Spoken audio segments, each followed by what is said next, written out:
Welcome to our online commencement, the second in a very short series of just two, last year and now this year.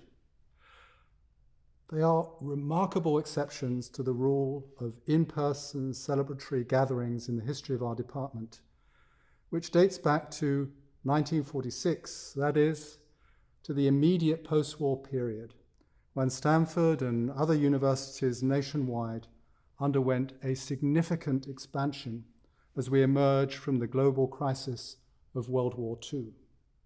Of course, music had been an integral, if less institutionally integrated, part of the university since its founding in 1891. And the practice of music would have been doubtless severely affected during the pandemic of 1918 and its aftermath. Against that background, our recent public health crisis in this 75-year-old music department is remarkable, not so much because of the parallels to a century ago, but because of the striking differences that can largely be accounted for by the technology that is making possible this online commencement, a seamless mix of necessarily non-synchronous elements.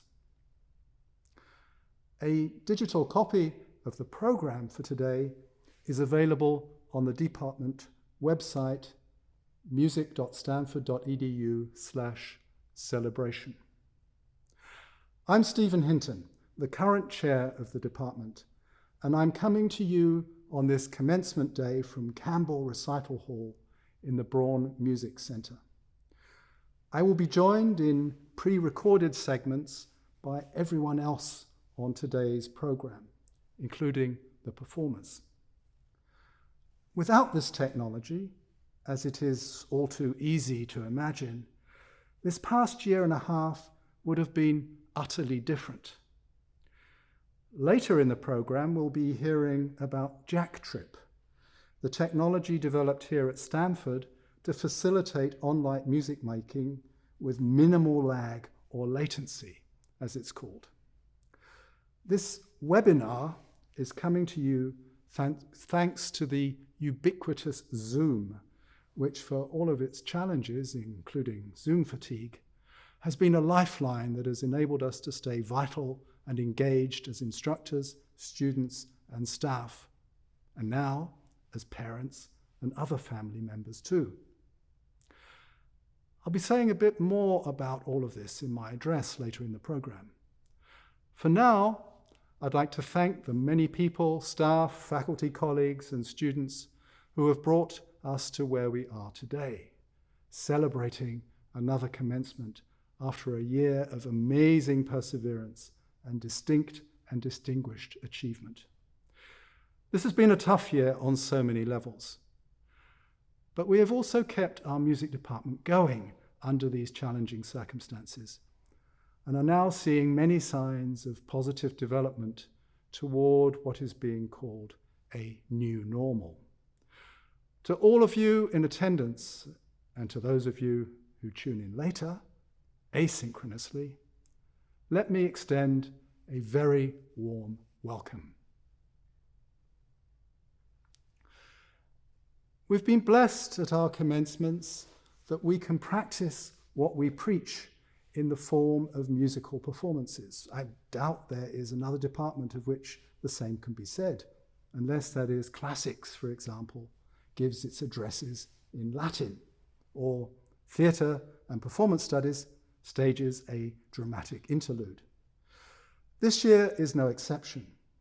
We'll now hear, as the first of our two performances, If I Loved You, from Carousel, 1945, by Richard Rogers, performed here by Cassidy McCleary, soprano, and Louise Costigan-Kearns, piano.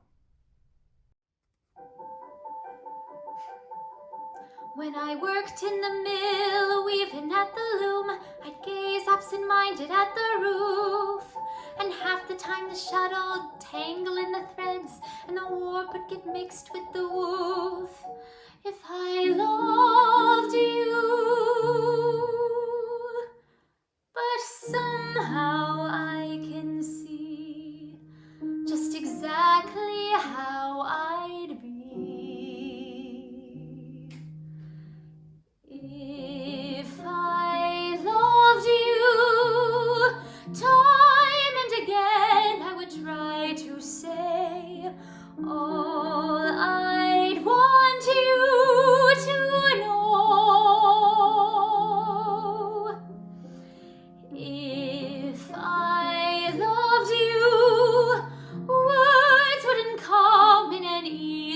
way. Round in circles I'd go, longing to tell you, but afraid and shy. I'd let my golden chances pass me by. Soon you'd leave me, off you would go in the mist of day, never, never to know how I loved you. If I loved you.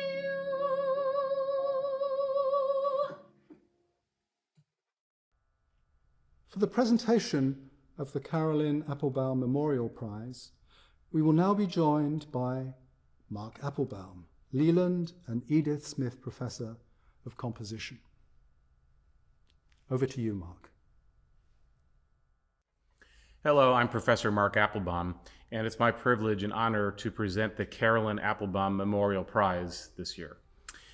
Carolyn Applebaum was my sister, and this prize is named in her memory. She died suddenly and unexpectedly in 2003, and we're delighted to bestow this award on a Stanford graduate who might coincidentally and likely be an exemplar in academic and musical achievement.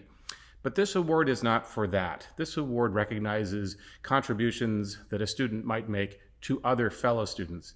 It's an award that celebrates how some students might make the community a better and more robust place for all of their colleagues. I'm delighted that this year there are two recipients of this award. Contrabassist Bryant Huang has performed with excellence in possibly every Stanford ensemble available to him, including the Stanford Symphony Orchestra, Stanford Philharmonia, Stanford Wind Symphony, SSO Strings, Stanford Light Opera Company, and the pit orchestras of the Department of Music's musical productions. For many years, he has served with particular distinction as the Stanford Symphony Orchestra's manager. Dedicated to the broad well-being of his fellow students, he also served as the president of the orchestra committee and the orchestra's social chair. In these many capacities, he has proven himself a valuable resource for the entire community. He selflessly volunteered to meet and greet all orchestra auditionees. Colleagues appreciated that he went out of his way to get to know each and every single orchestra member, Stanford students and community members alike. Even with the shift to a virtual learning experience, Bryant was always present at the music department's online outreach events to meet with freshmen, prospective students, and any interested community members. Bryant also worked as crew for the orchestra, setting up and breaking down the rehearsal. His classmates and teachers noted that he is always the first to volunteer for any activity and that he instinctively anticipates the needs of other students. Bryant's classmates praised him for truly caring about his fellow students, constantly suggesting ways that things can be improved. They so deeply appreciated that he looks out for other students to an unusual degree and always with a cheerful and positive attitude. One classmate who came to Stanford from a first-generation, low-income background felt intimidated by the experience of many students in the music department, but Bryant greatly helped her transition to college by making space for her in our music community. Bryant's unapologetic display of passion for music ultimately led her to find her own central place in the department. Beyond the music department, Bryant has been passionate about connecting students across the larger Stanford music community. He promoted music appreciation as a pre-assigned resident of RISE, the Reimagining the Sophomore Experience program, and planned a trip for students in the Toyon dormitory to the San Francisco Symphony. Bryant's contributions to the liveliness of the campus, the department, and specifically the orchestra have positively impacted a broad range of Stanford students. This year, he also literally broadened the range of the orchestra by advocating strongly for the addition of extensions to Stanford's contrabasses, an accomplishment that will benefit a generation of future SSO bassists. For all that he has done, and with such positive and joyful energy, the department thanks and commends Bryant Huang with this honor. Sonia Johnson-Yu is widely appreciated for her energy, musicianship, and generosity of spirit that has brightened the lives of so many in our department. Her involvement in music at Stanford ranges from the Talisman a cappella group to a role as public advocate for the music department in the Stanford Daily.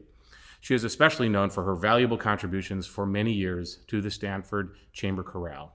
Described as, quote, a pillar of musicianship in the soprano section, unquote, she has graced the entire ensemble with her good humor, irrepressible positivity, warmth, and natural ability to build community. Sonia served commendably as a skillful teaching assistant in the Music 19 curriculum. Many appreciated that she went far beyond her official duties. Her mentorship of younger students was not limited to their coursework, but included confronting larger scale issues of what it means to think as a musician, as a scholar, and to be a contributing member of the community. One nominator wrote, quote, and she does this in a giving, caring, and almost self-effacing way that has earned her the respect and admiration of both her student peers and the faculty with whom she works, unquote. Another student wrote that, quote, her engagement with and involvement in the department has motivated me to continue to give my best to the department in a variety of fashions, pushing myself academically, musically, and entrepreneurially in an effort to give my best beyond the mere course requirements of the degree. Faculty and colleagues speak repeatedly of her kind and supportive interaction with peers. They describe her as a good-natured, giving person who goes out of her way to be helpful and encouraging to her colleagues. For example, she organized an ad hoc choral ensemble to serve as a lab choir for the choral conducting class, pulling from her musical friends across the university and throwing a post-final party for those assembled.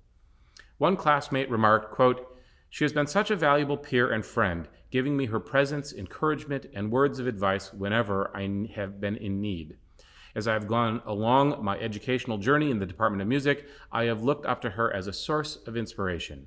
She exudes both kindness and drive, and it has been wonderful to see someone who is as dedicated to the department and its people as she is to her craft, unquote.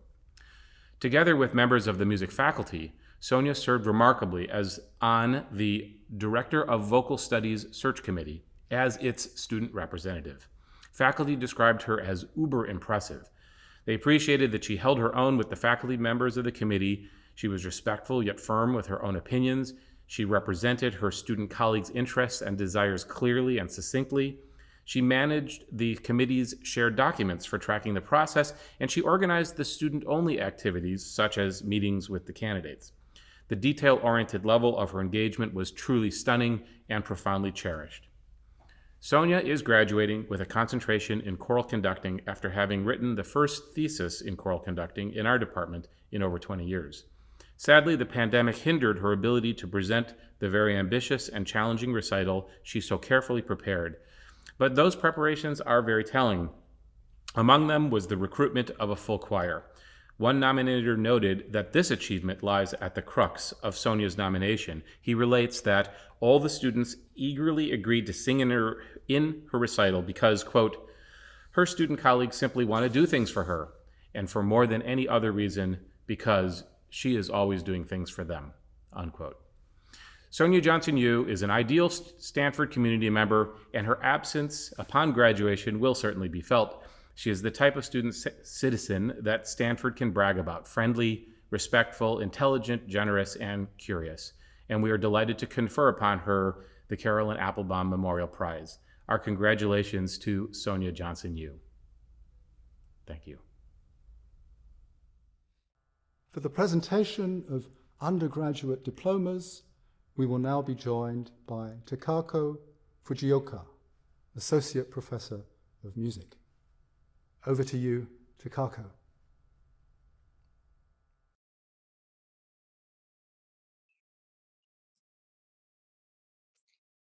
It is my great pleasure to present the graduating seniors in our department, music majors and music minors. First, music majors. With BA in Music, Noah Louis Bading with self-design concentration. Congratulations. Noah Nathan Berry with concentration in Music, Science, and Technology. Congratulations. Sonia Johnson-Yu with honors concentration in conducting, an MS in computer science, and a BS in computer science. Congratulations, Sonia. Kathleen Shimodas with concentration in music, science, and technology, and a BS in physics. Congratulations. And Kangrui Shui with concentration in music, science, and technology, and a BS in electrical engineering. Congratulations. Next, minor in music. We have a record number of music minors. Nijoni Camille Bigay with BA in political science, a minor in comparative studies in race and ethnicity, and a minor in music. Grace Chen with BS in computer science and a minor in music. Keainan Cole with an MS in mechanical engineering, a BS in mechanical engineering, and a minor in music. Caitlin Ryan Davis with a BS in symbolic systems and a minor in music. Victoria Den with an MS in computer science, a BS in symbolic systems, a minor in translation studies, and a minor in music. Sierra Caitlin Ha, a BS with honors in biology and a minor in music. Claire Emma Hilaire with a BS in human biology, a minor in human rights, and a minor in music. Colin Chase Howe with a BS in physics and a minor in music. Brian Wan with a BS in engineering and a minor in music. Margaret Ivory with a BS in management science and engineering and a minor in music. Jesha Paul Kihampa with a BS in mathematics and a minor in music. Tracy Lang with a BS in human biology and a minor in music. Victor Lin with a BS in computer science and a minor in music.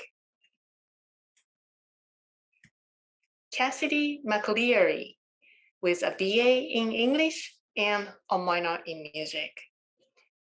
Joseph Jiho No, a BS in biology with honors and a minor in music.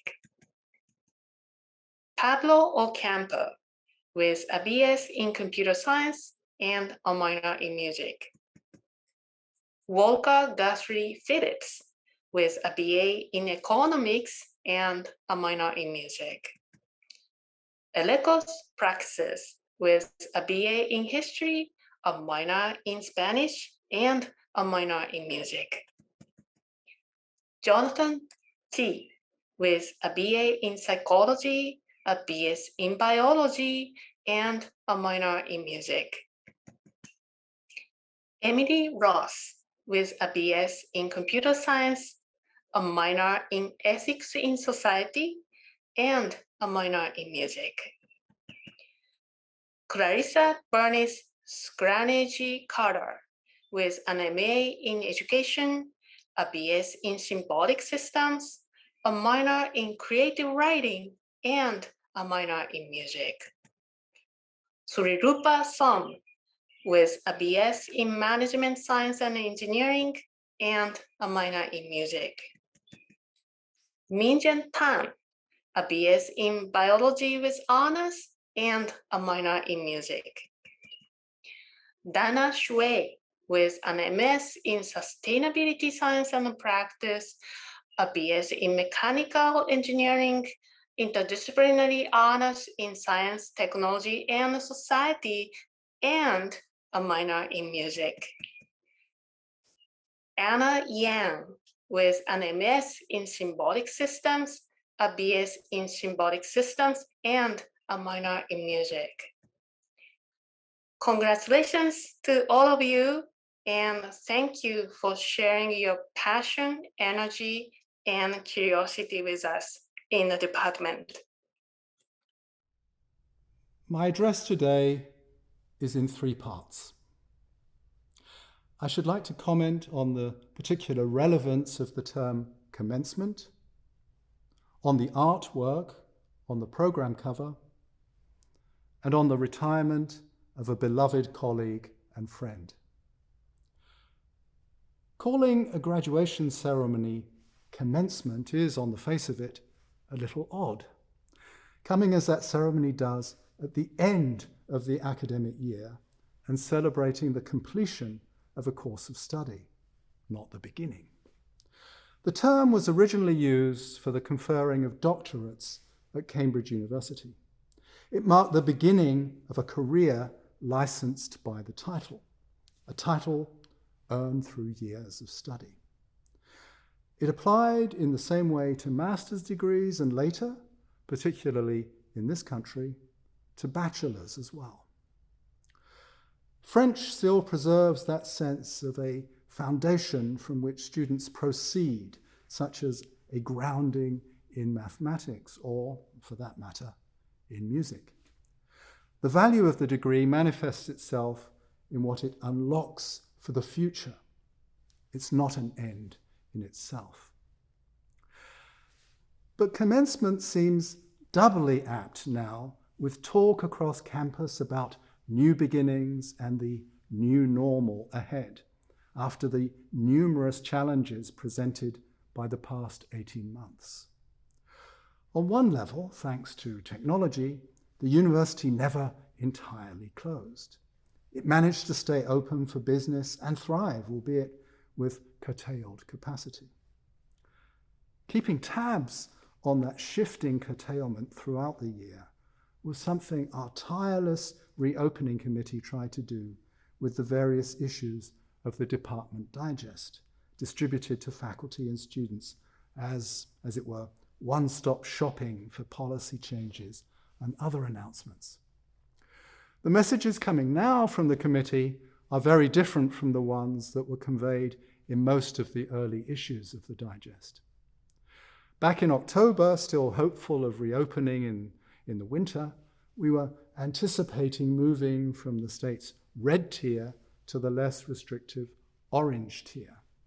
We were submitting a proposal to the university's Office of Environmental Health and Safety for the resumption of in-person ensemble activity, depending, of course, on state and county restrictions and on Stanford's compliance protocols in place at the time.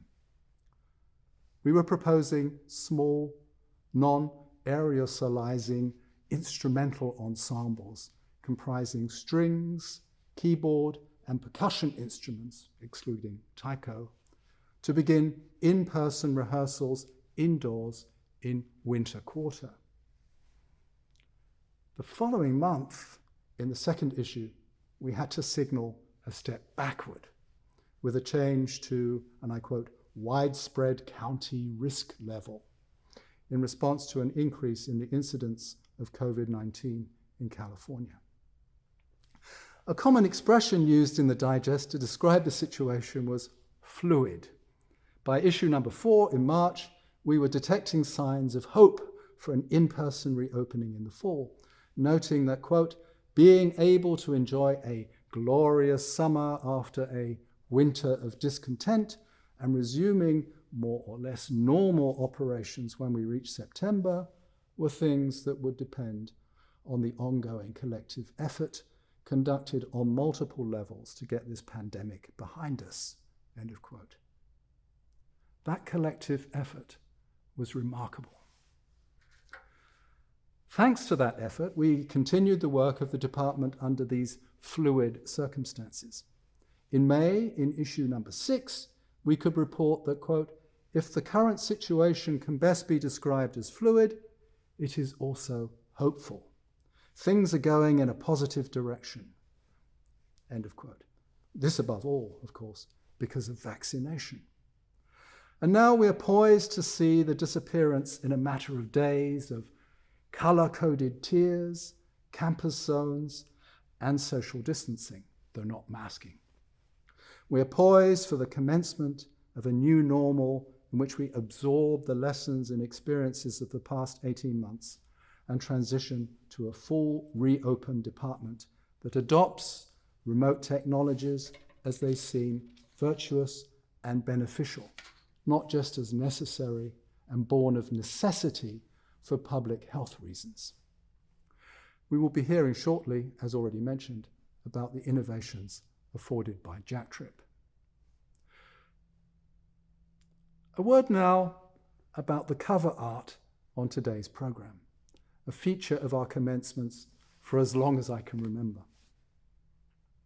This year, it's a painting by the Russian artist Vasily Kandinsky.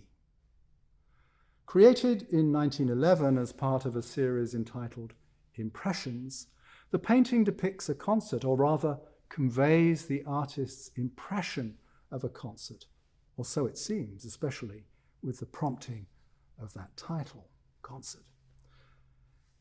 It's reported that Kandinsky in fact had a specific contemporaneous concert in mind from 1911, one that featured the music of his friend Arnold Schoenberg.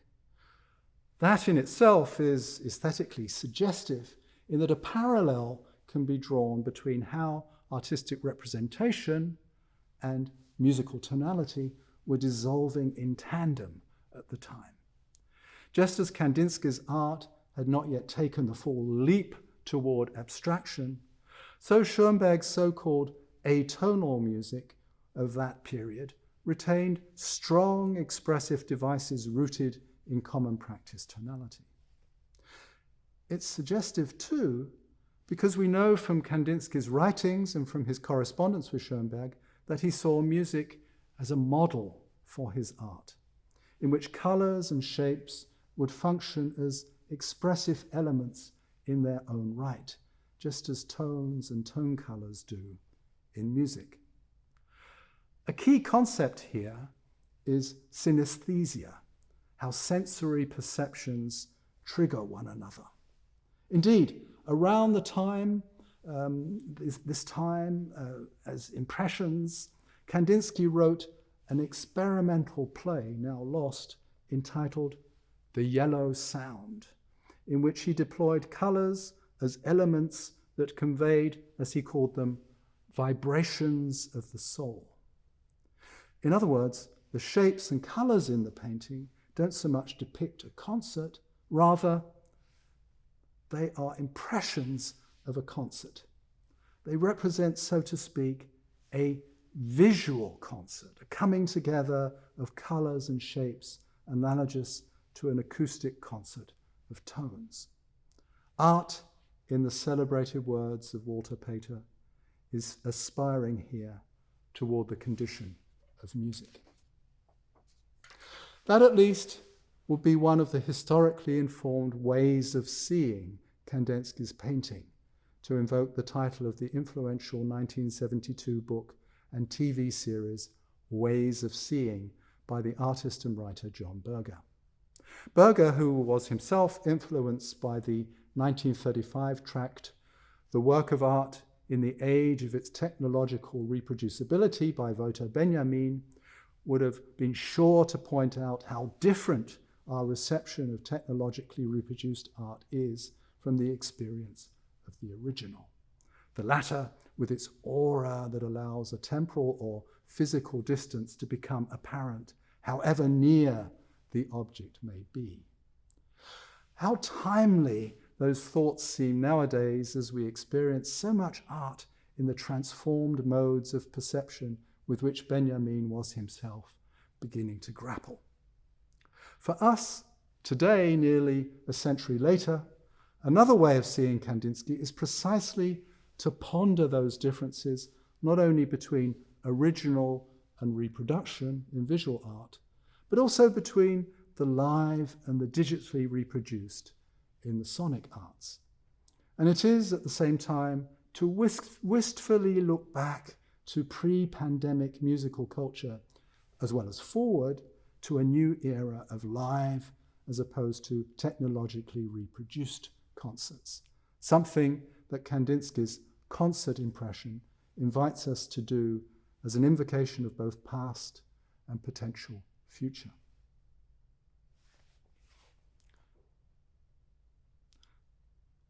I should like now to end these remarks by paying tribute to our colleague and a dear friend, Greg Waite, who came to Stanford in 1979, since when he has taught voice lessons and conducting and directed a variety of choral activities. In 2010, Greg was appointed to the endowed position, the Billy Bennett Achilles Director of Vocal Studies. Please join me in celebrating a great career, not just at Stanford, but in California more widely. Greg's CV lists a veritable cornucopia of musical works from Schütz to Sousa, and a wealth of music by living composers too, including a large number of world premieres. What the CV doesn't capture, of course, is how Greg has done his work at Stanford, with the professionalism, the collegiality, the commitment, the humane warmth, the sheer musicality with which he went about everything he did in his 4 decades of significant contributions to the life and soul of the music department. I should add, on a personal note, that it's no secret that Greg is a sports fan, dare I say, an addict. Not all sports, but many. Football, but probably not soccer. Basketball, but not lacrosse. Baseball, but sadly not cricket. Golf, but I think not ice hockey. We certainly agree about golf over ice hockey, if not about our preferences with the other pairings. It's also no secret that together with other colleagues, we can sometimes be seen on the Stanford course, recreationally spoiling many a good walk as we try to master the unmasterable, glossing over our sliced and hooked shots with praise of music and musicians from many centuries, countries, and cultures. Fittingly then, it is Greg who is our faculty performer today. We'll be hearing him sing a song in praise of the city of Vienna, sprinkled with Viennese dialect. Wien, du Stadt, meine Träume, by Rudolf Sierczynski. But before we do that, however, we have a surprise visitor to our ceremony. The former Dean of Religious Life and a dear friend of both of us, Bob Gregg, who is joining us again asynchronously with a personal tribute to Greg on his retirement from Stanford. Over to you, Bob. Hi, Greg. Happy retirement, which I regard as a graduation of you. You have other projects ahead of you, and I'm really happy to be given a chance to express appreciation felt by so many people, not just at Stanford, but also in the wider community for what you and Kathy have contributed through the fruitful years of your time at Stanford. As I think about and remember occasions in which I've seen you cajole a choir to do better, and as I've heard testimonies from some of your students about the care with which you've tended their improvement, and as I meet people, as I often do out in the wider community, who love the time they spent in the Schola Cantorum or in your church choir or in the Memorial Church Choir, I'm reminded of something important that you do that it seems to me absolutely fundamental to not only the humanities and its study, but also for humane behavior. You help people find their voices. And then, because they want to, they ask you to refine their voices. It's an interesting image for remembering your contribution. You have brought so much to so many. Your scholarship And what I like to think of is not years, but hours and weeks and months of practice, training, perfecting your own instrument, and helping other people to come to their voices, through which they come to their ideas and their enjoyments. Thank you for what you've done for so many of us, and good luck.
For the presentation of graduate diplomas, we will now be joined by Heather Hadlock, Associate Professor of Music.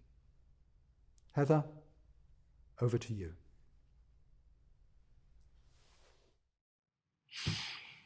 Thank you, Stephen, and thank you, Greg Waite, for that beautiful performance. It's my honor to present the master's degrees in music. In the area of music, science, and technology, the master's is awarded to Raul Altosar, Andrea Baldioseda Oreamuno, Joss Paxton Cameron, Vivian Shaylin Chen, Brendan Larkin, Shu Shin Mong, Tyler Sadlier, Jan Stoltenberg, Austin J. Zambito Valenti, and Mungfen Zhang. In the area of musicology, the master's degree is awarded to Aaliyah Shea Anders McLaughlin and Hanyu Chu. Congratulations to all our new master's degree recipients. Now it is my great pleasure to present the doctoral degrees in music. In the area of computer-based music theory and acoustics, the PhD is awarded to Dr. Elliot Kermit Canfield Dafalou, Dr. Iran Rafael Roman Guzman, and Dr. Zhen Shanxi with a PhD minor in computer science. In the area of musicology, the PhD is awarded to Dr. Sudasil Sen. Please join me in congratulating all of our new advanced degree recipients. I should now like to present the department awards. First, the 2020-21 undergraduate awards. The Lewis Sudler Prize in the Creative and Performing Arts, Music, goes to Sonia Johnson-Yu, class of 2021, for outstanding achievements in music. Congratulations. The Carol and Peter Polk Undergraduate Award for Excellence in Music goes to Jessica Lee, class of 2024. Congratulations. Jessica is a cellist. The Daniel V. Robinson Prize for Instrumental Performance goes to Sean Murray, class of 2024. Sean is a violinist. Congratulations. The Blue Cully La Follette Prize for Piano Performance goes to Kenrick Shen, class of 2022. Congratulations.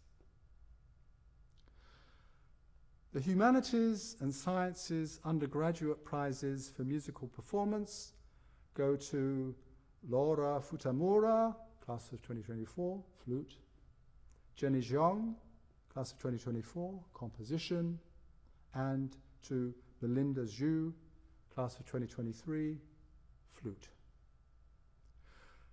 The Rita Taylor Prize for Vocal Performance goes to Cassidy McCleary, class of 2021, soprano.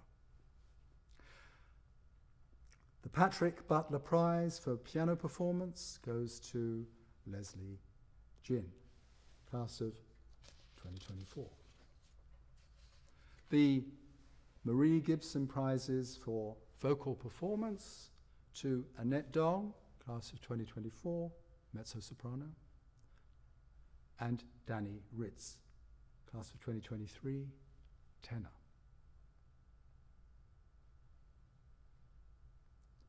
We've already heard about the Carolyn Applebaum Memorial Prizes to Bryant Huang and Sonia Johnson-Yu.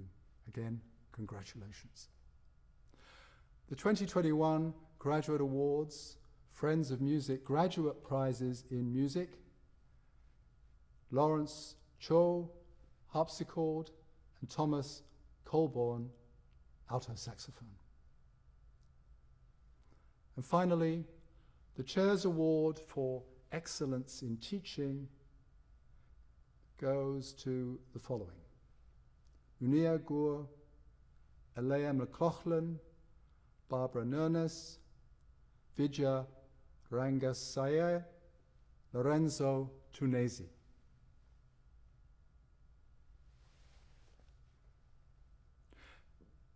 It's my pleasure now to introduce my colleagues Chris Chafe, the Duca Family Professor of Humanities and Sciences, and Paul Phillips, Associate Professor and the Gretchen B. Kimball Director of Orchestral Studies. Chris is responsible for developing this innovative and transformative technology, Jack Trip. Both of them are avid users of it.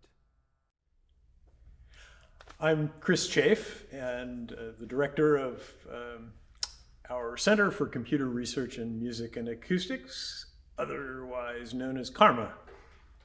And I'm Paul Phillips, the Director of Orchestral Studies at Stanford. And we're going to just say a brief word about a piece of software called Jack Trip and how it's been used over the past year in music department ensembles and then also further worldwide during the pandemic. Yeah, it's an amazing moment to be able to kind of reflect on, what has happened in this past 3 quarters and a little bit maybe just earlier than that too, and a little bit about to come just after that. But we had this moment in time. It's like, 3 quarters, 9, 10 months worth of very intense ensemble playing during the pandemic where musicians were entirely at home and, connected together, playing together, and organized by conductors and other combo leaders at the university. When the pandemic started in March 2020, or at least when everything shut down here in terms of musical performance, that was a pretty tough moment for us. We found ways to have activities and courses online that continued to delve into the kind of music that we would ordinarily play. But after 6 months of doing that, students wanted to get back to playing, and they really, really missed that activity. And Chris and I spoke and said, what if we try a little experiment? We'll get 7 players together and we'll spend fall quarter seeing if we can have these 7 players play over Jack Trip. And that was a fascinating and instructive and not altogether trouble-free period, because we were really dealing with all kinds of issues that sometimes made it very hard for the musicians to play together and for everybody to get a good connection. And there were certainly days where I thought, this has great potential, but I'm not sure we're gonna reach that potential. But then somehow, miraculously, Chris and his crew, they kept tweaking the software, and the musicians got better and better at connecting with each other. And by the end of fall quarter, we said, we're ready to go. So we've learned a lot, and we've made a lot of music. Myself, I've been in over 60 concerts since the start of the lockdown. I can't believe it when I look back on it. It's been a really fruitful period, in a way that we're going to look back on. I can also do a sort of zoom out on the history of this kind of practice, which actually is, predates the pandemic by almost 2 decades. So the idea that you can connect through the internet between machines that are, across town or across the world even, and, with very kind of bare bones software. This is an open source project, lots of volunteers, lots of experimentation. With this bare bones software, you're basically just putting your sound on the network and getting it off as fast as possible. What we found in the beginning of the pandemic was that, oddly enough, we could do this from home. Before that, it entirely had been limited to university types of communication. And in those days, I always thought of the musicians who got involved, myself included, as being kind of astronauts. Like, we're going to try this thing, we're going to do, long haul teleportation or something, and try to do music with it, musical teleportation. And with the dedication of a bunch of experimentally inclined musicians, also we found that we could do it home to home within geographical regions, especially achieving faster and faster, really synchronous tempi. So that's what, yeah, I think the Presto stuff back in the fall quarter was like, we started to hear it. We're going like, maybe we can. Yeah, in the fall quarter, trying to maintain any fast tempo was such a challenge. We weren't used to it. This was something that we were all doing for the first time. I think our rates, our frequency rates were also probably a little higher at that point, which meant that we weren't quite as synchronous as we later became. But as we got more and more used to it,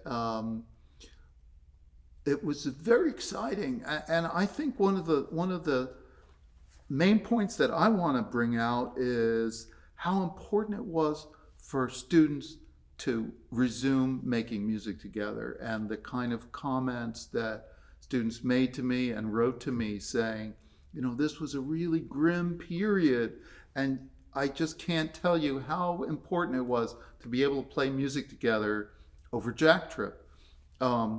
Once we took it to the next step in winter quarter, we doubled the size of each group so that we went from about 17 to more like 15 to 16 players in each group. We found that we could work in quicker tempi. It took less and less time to get started at each rehearsal. Sometimes it would take half an hour till everybody was connected, and that was reduced to just a couple of minutes over the last few months. And as the technology kept getting better and better with each update of Jack Trip, we found it easier and easier to use. I think now that we're coming back together to be able to play in person, the role of Jack Trip is going to change. But as a tool that allows musicians to play together over long distances, I think it's going to become a very, very important tool. More important than ever before in the years to come. Yeah, just maybe close with a large thank you, a meta thank you to a community of people who've been trying this and helping us perfect it. And then I kind of more narrowed in thank you, first of all, to folks on the staff in the music department who helped distribute 200 different kits to musicians across the university. Lots of logistics in there. We had, very, very fortunate to have support for the purchase of those kits, and also close collaborators. Big thank you to Barani Subia of Network Sound and his partners in that company in Sacramento, who built the kits, very custom work. And then my colleagues at Karma, who in addition to everything else they were doing and keeping alive during the pandemic, really helped us support the logistics on the kind of back end where haven't described it, but for each room that the musicians gather in, there's a computer, a central hub running at Karma in this empty building with no students in it and lots of computers. But maintaining that was a feat. And so I look at this period as a kind of launch pad almost, to see what this is useful for in the future. And we'll see. There's a new enterprise called jacktrip.org. It's a nonprofit foundation. If you would like more information, jacktrip.org is a website where you can go and learn more about what the current state is. And I just want to end by thanking Chris, whose commitment to this has been extraordinary. I mean, there was a period in the winter when Chris was coming to rehearsals 3 nights a week for 10 weeks, helping us get Jack Trip to work at a new level. And that level of time and commitment still stuns me, and we could never have done it without his help. Yeah, it was a great period for music for me too. I mean, that, being in the group that way, that was sanity. So it was great working with you, and more in the future, I'm sure.